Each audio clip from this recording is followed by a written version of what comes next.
Good afternoon, and welcome to the 4 o'clock session of our ACT Prep webinar, this one focusing on English. Thank you so much for joining us, and I really appreciate you taking the time out of your afternoon to do that. This session is being recorded, just as a reminder about that. You are welcome to come off from mute at any point if you have a question. Please feel comfortable doing that. You can also post your questions in the chat. I'll be watching the chat, as will Dr. Coles. This session will also be uploaded to the Metro Nashville Public Schools YouTube channel. That will take about a week or so for us to get it formatted and uploaded. So if you want to revisit any of that, just be patient and give us that little bit of time. At the end of the session, I will also be putting a link in the chat for an evaluation form. We're just asking for your input on what you learned from the day and what you wish you had learned, so then we can make our future presentations meet your needs and make sure that we're getting your questions answered. So other than that, I am going to turn the program over to Dr. Alana Coles, who is our literacy coach at Maplewood High School. Dr. Coles? Hello, everybody. Thank you for being here today. So I'm going to pull up the PowerPoint here.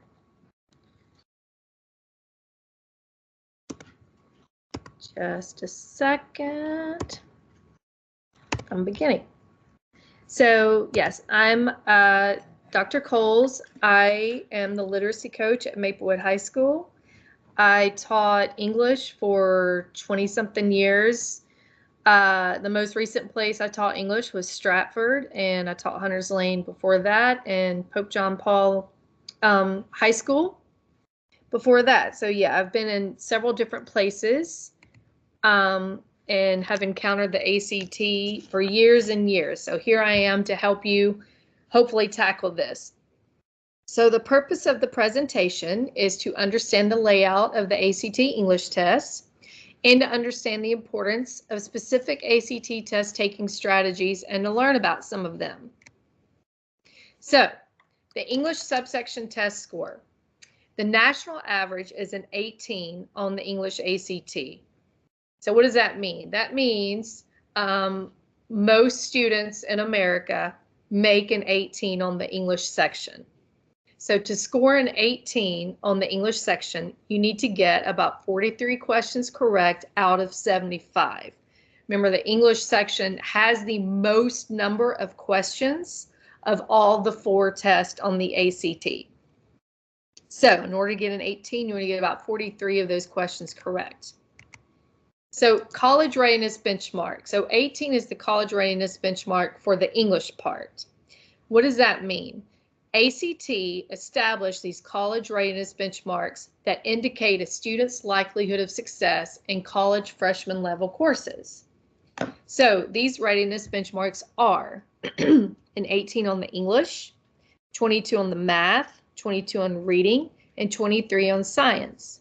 An average of those 4 scores results in a composite score of 21, which is the qualifying score to receive the Tennessee Hope Scholarship. So what is the English part test?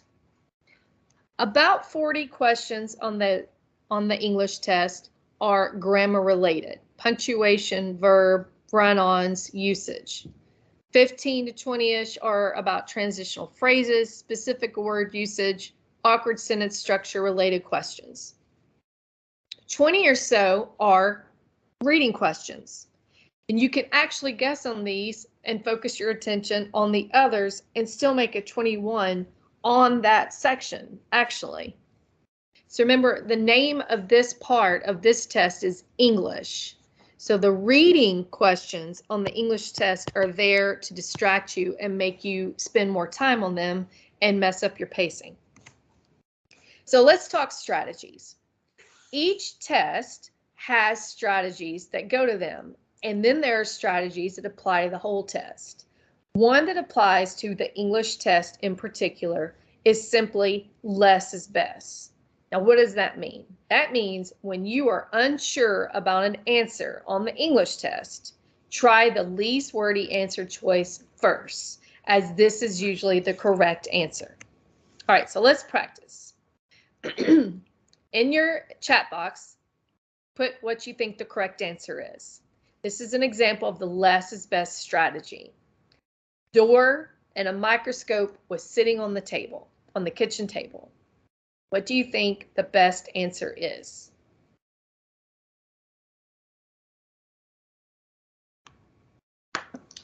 Do you need me watching the chat, Dr. Coles? Yes, and you know what? I could probably also even pull it up on my iPad. Everybody's responding with D or the word sat. Perfect.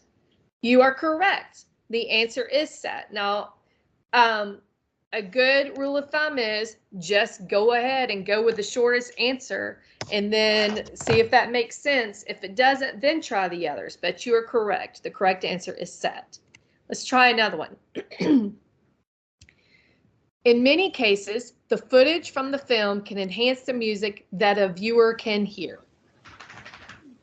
Is it the qualities that are musical in everyday life, music heard, or just music? That's what?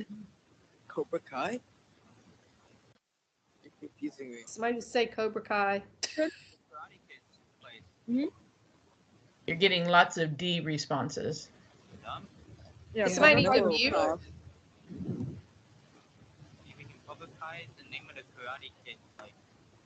No, it's Somebody like, needs like, to mute.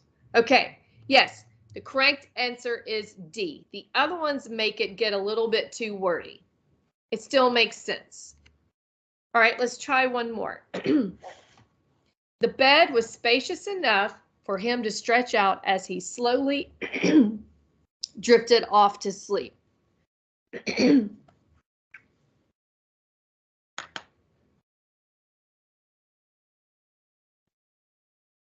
So I see a lot of F's here. And you're correct. It's the least wordy answer, and that's what we're going to go with. Good job, everybody. Okay. So the first strategy is less is best. The next one is guess. Now, this one can be applied to the whole entire test. When you don't know an answer, or if you come to a question that's going to take a lot of time to answer it, guess. Pick a bubble and use it the day of the test when you guess. So I'm going to show you a page from, you actually have a copy of this practice test. Dr. Cook sent it to you in email. And this is a page from the English test itself. Look through, there's 16 through 22. Of 16 through 22, which of these would you want to guess on and keep moving? Which number?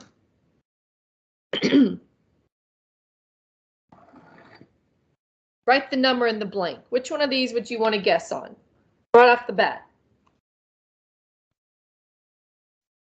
Good job. 21. Why? What do you notice about question 21 that is different than the other questions? You can come on to your mic and say it if it's easier. Good, Parker. It is very wordy. It is a way long question. The ones that don't have no change on the English section as the first answer choice are going to take a lot longer. So think of this as you see the box question. We're going to talk about that next, and you just keep moving. Good. Okay, so now to box questions. So if you notice number 21, to get the answer, you have to go look at the part before and after where the number 21 is in a box. So box questions and longer questions that require you to read the entire passage are part of it, are put on the English part in order to have you waste your time. Guess on these. This strategy will allow you to spend time on the easy questions in order to get those correct. Then you can go back to the box questions at the end if time permits. Remember, there are only about 20 to 25 of these questions you can afford to guess on these. Okay, so look, just an example. The number is in an actual box. So let's look. So box question example number 1. I don't want you so much as trying to work this question out. I want to focus on the strategy itself. So notice number 21. the question itself is longer in comparison to number 20. So I'm just wanting you to see that this is a question that when you are sitting down and taking the ACT and you have 75 questions you have to get through in 45 minutes, somebody do the math. If you have 75 questions in 45 minutes, how much time should you spend on each question? Anybody want to take a gander? 45 questions in 45 minutes to do 75 questions. Yeah, 36 seconds, there or about. So we want to get that fraction out. I told the other group, I took the law school entrance exam and I did a tutorial about like this to get ready to take the LSAT. And these kinds of questions is what they would call bulldog questions. So bulldog questions, think of a bulldog. They get in and like they don't want to let go. Or you see two dogs holding onto a toy and they're wrangling with it. Don't wrangle with these questions on the English part. You don't have time. Keep going. So this one is a little different. I just want you to get it into your head that number 44 and number 45, these do not look like number 20 on this slide.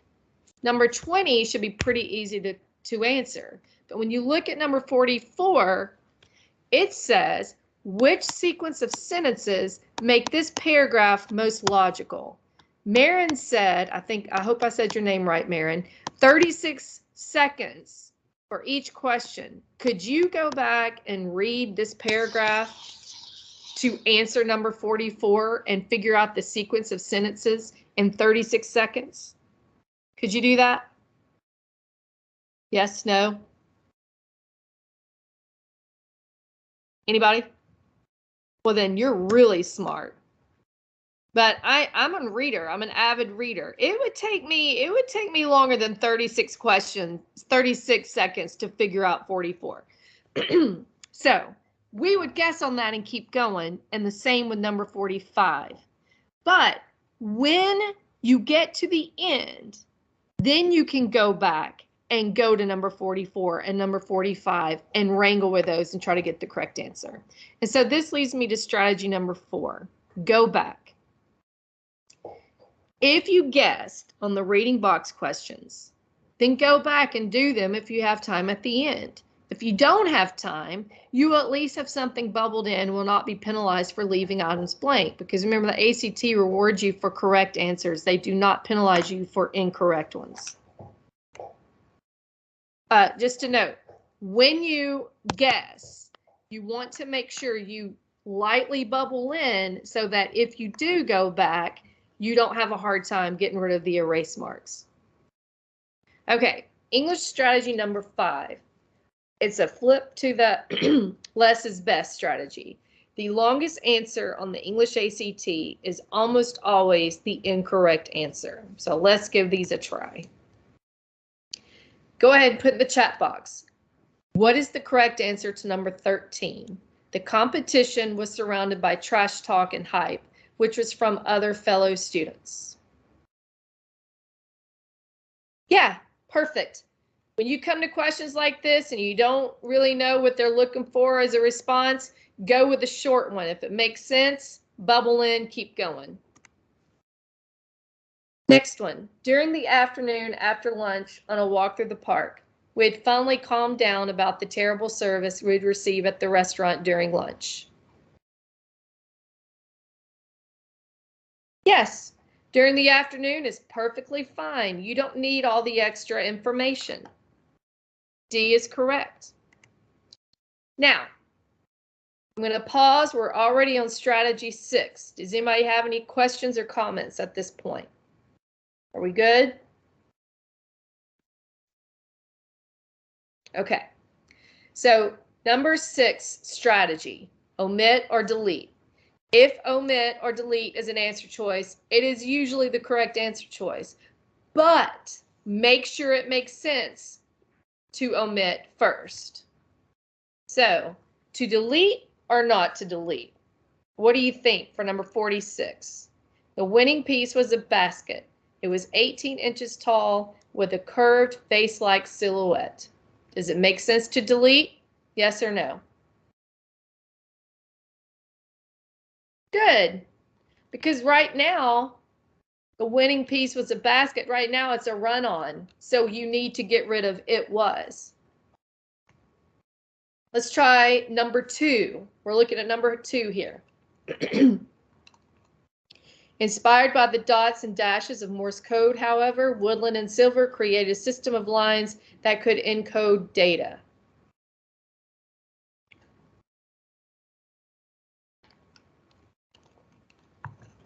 Very good. It does make sense to delete it because you have an intro phrase inspired by the dots and dashes of Morse code that describes Woodland and Silver. You do not need however.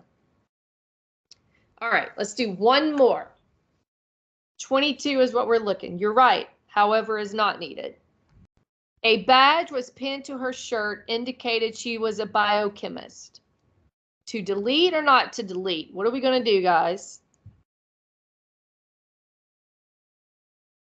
Does a badge pinned to her shirt make sense? Good. Now, all of these that I have given you examples of, delete does make sense. But do not just assume. You have to make sure when you get to a question and delete is an option, you've got to first make sure it's right. And that's the thing. These short questions seem to be easier, but don't make a stupid mistake. You got to make sure it makes sense first. You're right. Was doesn't provide context. Okay. So English strategy number 7, run-on sentences. Know the 4, and that should say 5, because I added this last one the other day. Know the 5 major ways a run-on sentence can be connected. First, let me ask you, you can come onto your mic, or you can write it in your chat. What is a run-on sentence?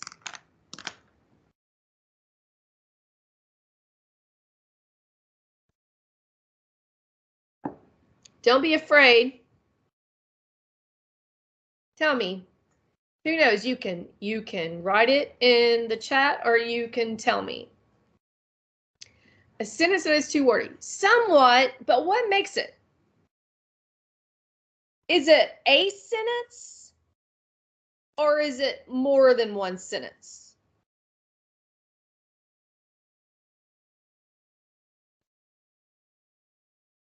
Okay, good. Okay, so here's the thing.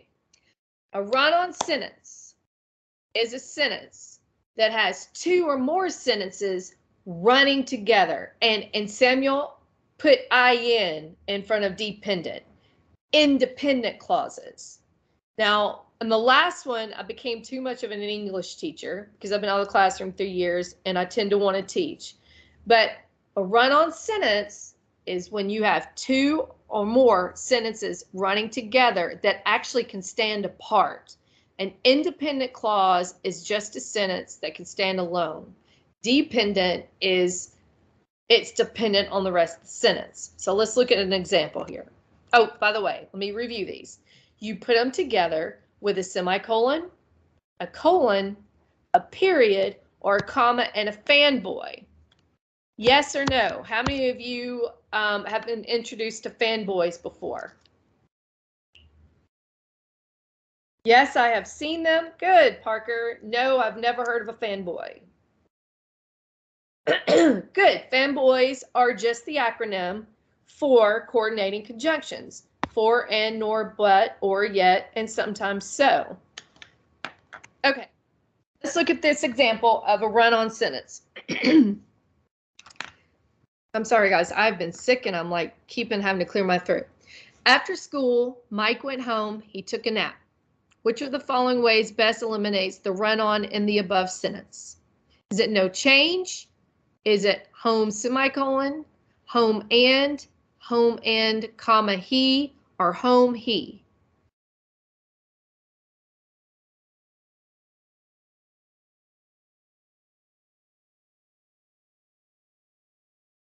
Okay, let's talk about this here. I'm going to press escape.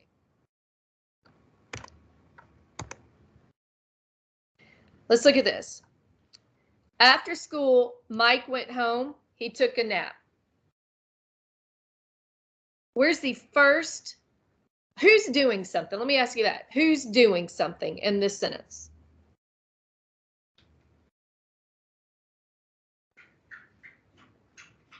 Who is doing something? Mike. Mike is doing something. Okay, so I'm going to highlight Mike. Mike is the subject. What did Mike do? He went home.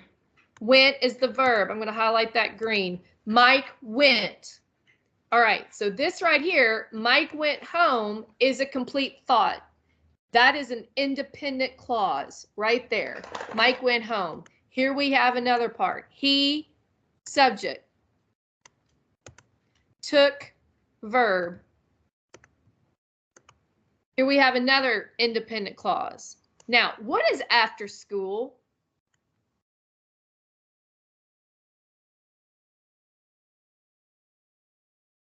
Who knows what that is? What's that called? What kind of phrase is that? Is it a dependent clause? Not in this case. In this case, that is a prepositional phrase. And what I tell my students, pretend that's not there. So now we're left with Mike went home, he took a nap. What's the good, Megan, that was a preposition, prepositional phrase. What do I do with Mike went home, he took a nap? Review the ways you put together run-on sentences. You can use a semicolon, you can use a colon, you can use a period, you can use a comma and a fanboy, or you can revise it using something called coordinating conjunctions. Which is there an option that has a semicolon? What option is that? What letter? B. B is the correct answer. So look here. And you, hey, tune in right here. D would never be correct.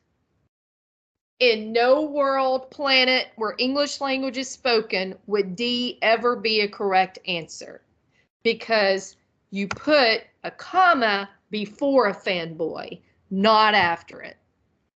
So don't get sidelined. Remember this strategy. Know these ways, and if you have a sentence that doesn't match it, don't use it. The correct answer is B here.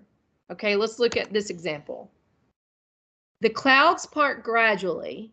The rain puddles on the sidewalk become bright, reflecting the sun like mirrors. Now this one is a little more difficult.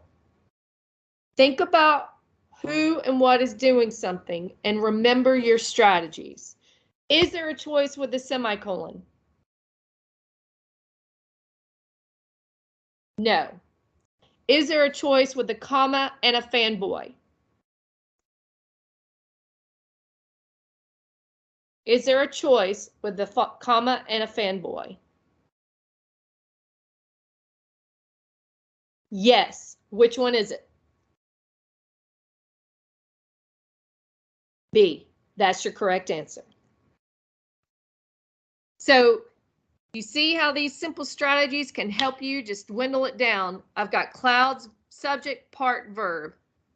Rain, subject, puddles, verb.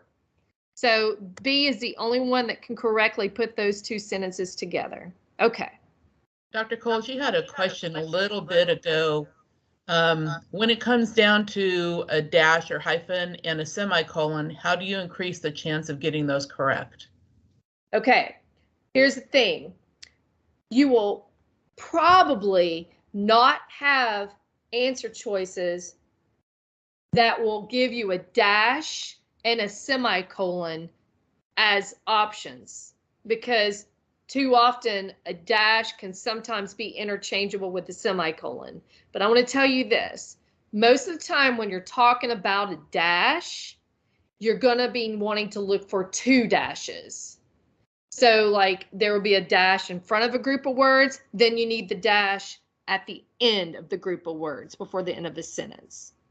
So you will most likely not have that as an option because the dash and the semicolon are interchangeable.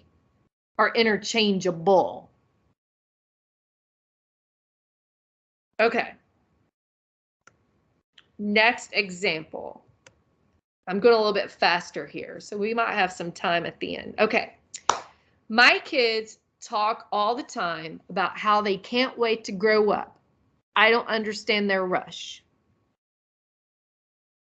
Remember the ways you can put together run-on sentences. First of all, we got to find out where the first sentence ends and the next one begins. What is the best answer here? Number 5. Let's see some answers in the chat.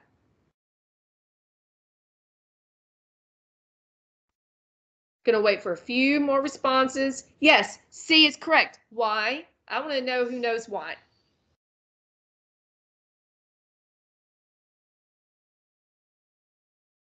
You said, I don't. You don't know why. Okay, so let's look. I'm going to find the subject. I'm going to be real fast. Kids. Kids is the subject. Let me go over here. Let me minimize it. Okay, so kids is the subject. What are the kids doing? They're talking all the time about how they can't wait to grow up. I don't understand their rush. So Parker, you have to look at where does the first sentence, where's the first thought end? If you were talking to your friend and your friend was talking to you, and then good. Actually, Marin, you do need a fanboy or a comma, but they don't give you that option. They just give you C as an option. So yes, because the end of up is a complete thought. That's so Parker C. My kids talk all the time about how they can't wait to grow up. There's the end of that thought. I don't understand their rush. There's the beginning of the next thought, right? So you need something there. And the only one that goes back to the strategies is the one with the period. I didn't see a semicolon as an option. I didn't see a colon as an option. And I didn't see a comma and a fanboy as an option or a subordinating conjunction. And I'm going to go over those here shortly. So the only possible answer is C. Okay. Let's look at another example. And remember, I put this on here. Run-on example mixed with less is best. I feel like practices are easy, but the actual test at ACT is nothing like it. It is, you just got to know what to look for in terms of doing it. I want to go back to these comments at the end, though. I don't want to get away from that. To be sure he wasn't being cheated, he had the ring examined by jewelers. All right, there's the end of one thought. However, they found that the diamond was, in fact, real. There's the beginning of another thought. Which one is the correct answer? My question is, do you see a semicolon as an option? I don't see a semicolon. Do I see a comma and a fanboy? Comma for, comma and, comma nor, comma but, comma or? No. Okay, now, do you see a period as an option? No. Okay, so I know it's not correct because the first sentence ends with jewelers, the next one begins with however. So I need a period, I need something there. How can we fix it when we don't have those other options? Okay, so remember this last strategy here, revising sentence using subordinating conjunction. Subordinating conjunctions are words like before, when, who, whoever. So here we go. How are we going to do it? What's the correct answer?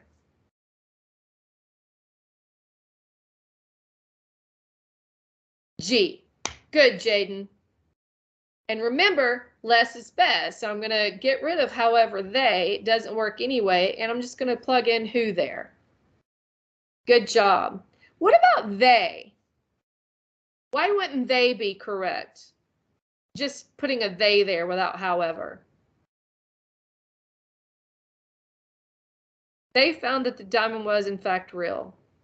Why couldn't we just put they there without however, with a comma?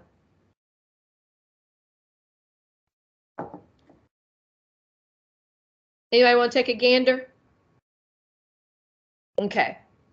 They is a personal pronoun, and that would still be a run-on because it's still a subject and you would still need those other strategies. Who puts in a subordinating conjunction or a relative pronoun and it changes it. Okay. All right. So now we're to the last major strategy is to know your prepositions. Now I'm gonna put this bigger. How many of you feel confident about knowing prepositions?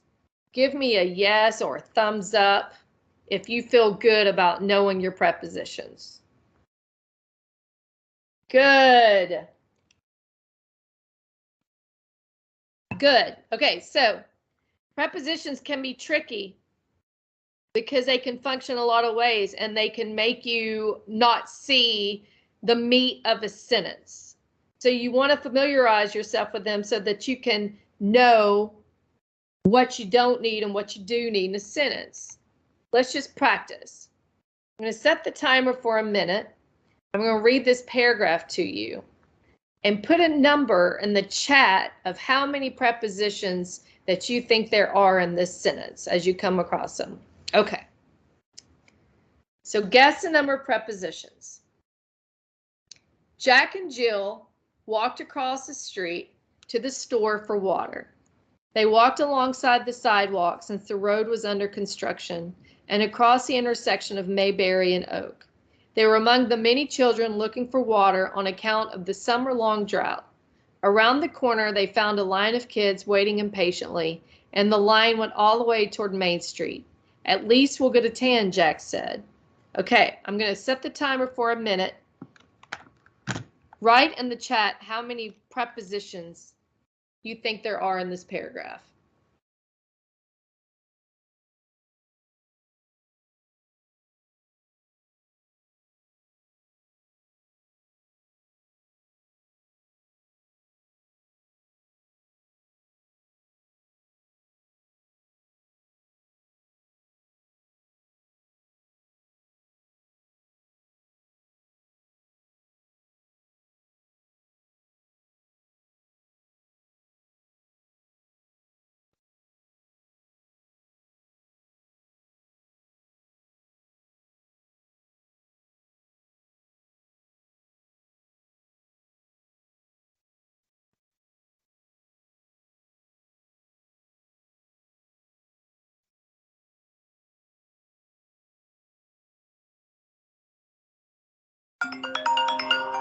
Okay. So let me see. I'm trying to get the chat back up here. Some people said 9. Let's look. Jack and Jill walked across 1, 2, 3, 4, 5, 6, 7, 8, 9, 10, 11, 12, 13, 14 total. So look, the point is, I want you to see how these prepositions are sprinkled across the screen. And here's the thing. If you can get yourself to see these prepositions, you can get to the meat of the sentence. Do you really need more than Jack and Jill walked? No, you can actually get rid of across the street to the store for water. So you see how if you have a lot of prepositions, it can make it confusing. So if you can start to pick out these prepositions and just get rid of them, you can really see how sentences function and possibly when you need punctuation or not. Also, when you look at prepositions, you want to know when and how to use them. And so let's look at a few examples. So I just said this to you a second ago. So let's look at this. Prepositions example number 1.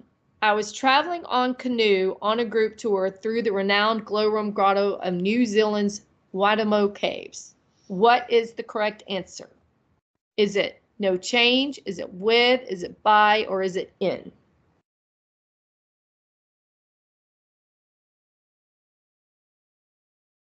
Good. By canoe. We travel by canoe. With shears in hand, here's preposition example number 2. I clip a thin branch from the rose bush in my backyard garden. I place this clipping into the basket next to me and crouch under. So I place this clipping into the basket next to me and crouch under. Did I pause?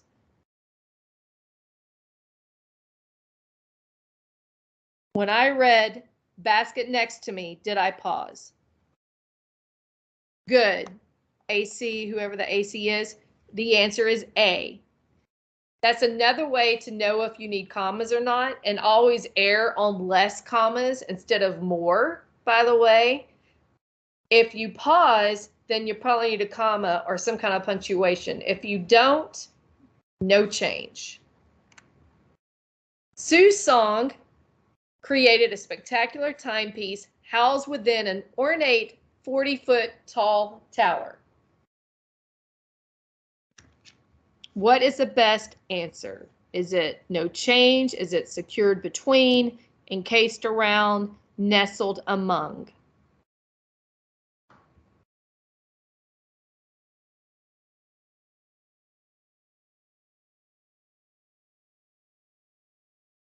Good job, guys. You guys got that one a lot quicker than the other group. Housed within. Who knows? Who can tell me why it wouldn't be B, between? Or even D, among? Why wouldn't you say secured between or nestled among? Why are those not correct? Anybody want to take a gander? Good, Kendrick. There's only one other object. There's only one tower. Good job. Perfect. Between, you would use when there's two. Among, you would use when there's more than two. Good job, guys. Okay. So that is the end of this, Dr. Cook. Well, we have a Kahoot so that we can go through and review all of the different tips that you shared with us. So most of you have done a Kahoot. So I'm going to share my screen so you can join in. I'm going to give you a moment. There's the code. And go ahead and get that typed in. You can do it on your phone. You can do it on a second screen. Well, I went a lot faster this time because I didn't get all in the weeds. It is great. Okay, we got David. There we go. We got people showing up.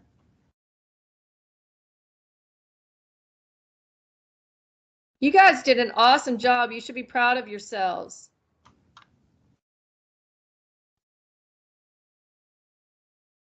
I love the size of this group too. This is awesome. Mm-hmm.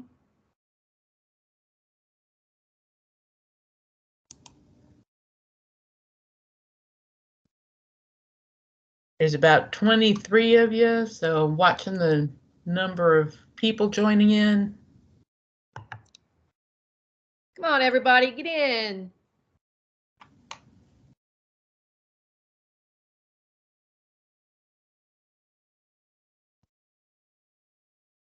So after each one of these questions, Dr. Coles, I'll give you a chance to explain the answer if we have some multiple choices there.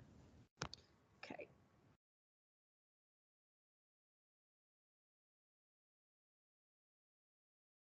All right, got 17 of you.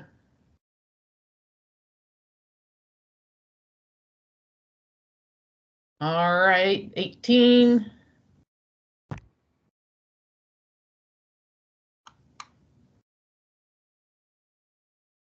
Okay, we're going to go ahead and get started. There's 10 seconds per question, so these go pretty quick.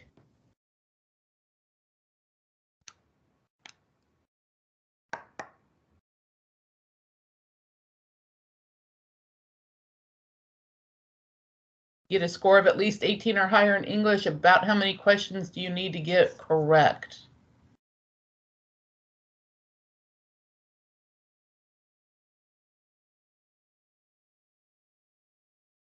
Good, we got most of you. So do you want to go over how many? Do you remind them how many they needed? You might remember the specific number off the top of your head. Remember, it was 43 out of 75. Good job. Almost 43 out of 75. Excellent. Okay, here we go. Next question. Oh, there's our scoreboard. When you are unsure of an answer, use this phrase to guide you. Go Vols.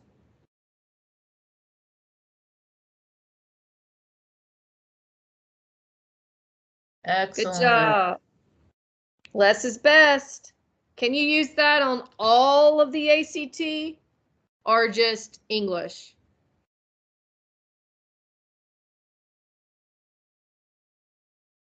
Yes, no, you can't. It's only English. Only English. Good.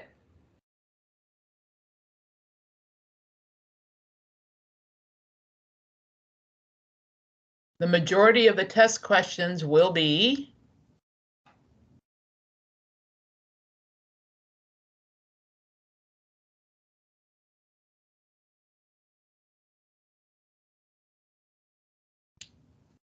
good grammar questions. We had a few that said reading, so do you want to talk about that just a little bit? Yes. So remember, most of them, 40 questions or so, maybe a little more, almost the exact number that you need to get the college readiness benchmark, around 40 are grammar related, and those are the quick ones that always begin with a no change, right? And only about 20 or so require you to read. So you can get the college readiness benchmark with only focusing on the grammar, but remember, you don't leave anything blank. You pick a bubble of the day. Jacob's killing it. True or false? It is best to pick random letters when you have to guess.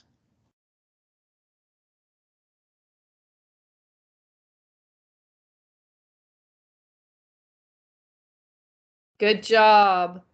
No, we do not do random. We pick a column and we go with it. Yep, so pick a bubble and stick with it.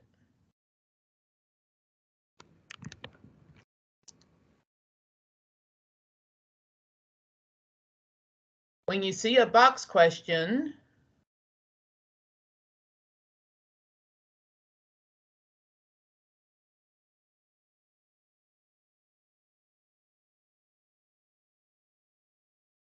Good.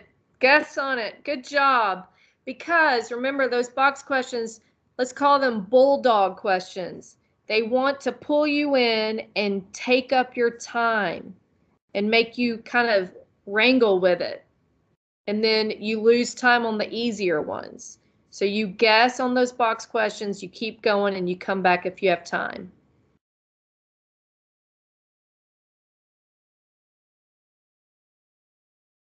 the longest answer on an English test is almost always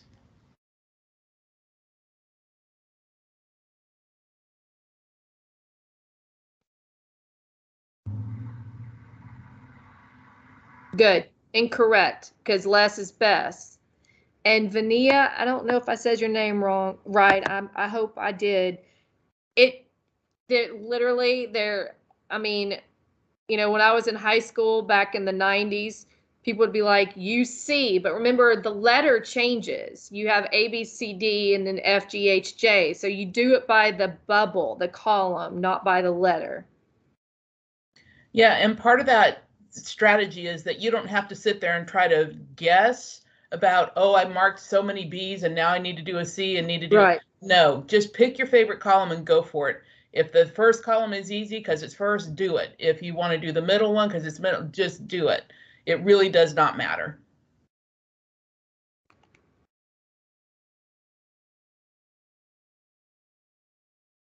When you see omit as an answer choice, what you gonna do?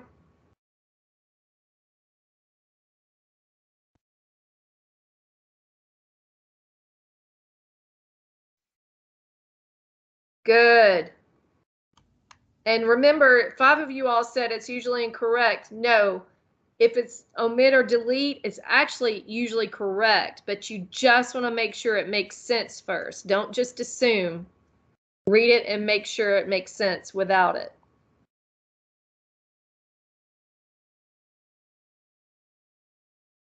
Go, Abby.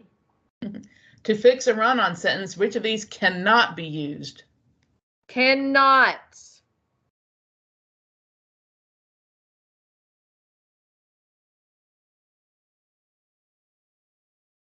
Good. I love that this question came up when you were actually teaching it. That was awesome. I know. Yeah, hyphen isn't in a sentence. It's in, a hyphen is, it's not grammatical.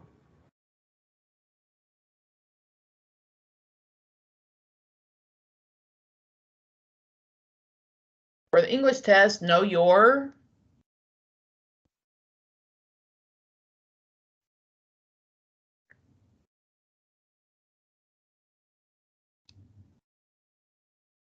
Good. Prepositions. You should probably know your first and last name too, but for English. Yeah. Good job. Okay, so here we go.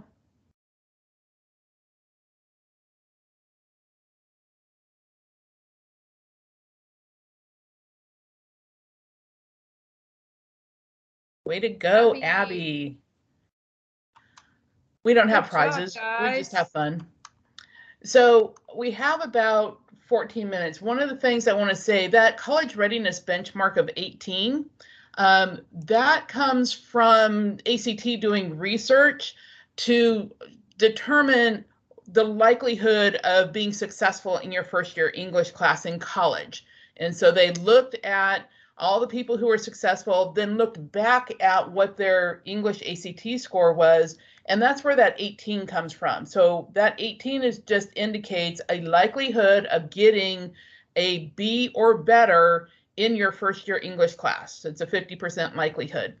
The other thing I want to talk about, we talked about that 18 and you need to get like between 38, 39 questions in there up to 43. It kind of depends on the test.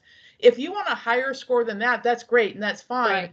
This chart is in that PDF that I emailed to you. It's page 59. And the way you use this is say whatever school you're going to and you want to major in English, you want to major in something in humanities, and they say, we want you to have an ACT English score of whatever numbers. I'm going to make this up. Maybe they say a 28. Well, if they want you to have a 28, the way you can figure out how many questions you need to get right is just look over at the English column, and it tells you that you need to get 61 questions correct in order to earn that 28 score. So that's how you would use this, and it works the same for, excuse me, all the other different subjects as well. Whatever score you want to aim for, just look for that column, and that tells you how many questions you need to get correct to get that score. So I wanted to make sure I shared that with you as well. So with that, what questions do you have?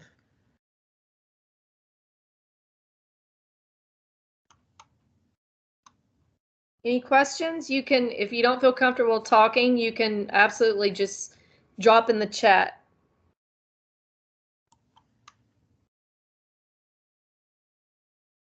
And if you don't have questions, I just put the link to that evaluation form into the chat. Please take a few minutes to complete that. It's very, very short. And that will give us your insights and your questions and your thoughts about what you would want to see in upcoming webinars. But other than that, that's what we have to share for English. There's those tips that Dr. Cole shared with you will get you through an overwhelming majority of the test. And if you need to revisit them, like I said, we'll get this loaded up in about a week.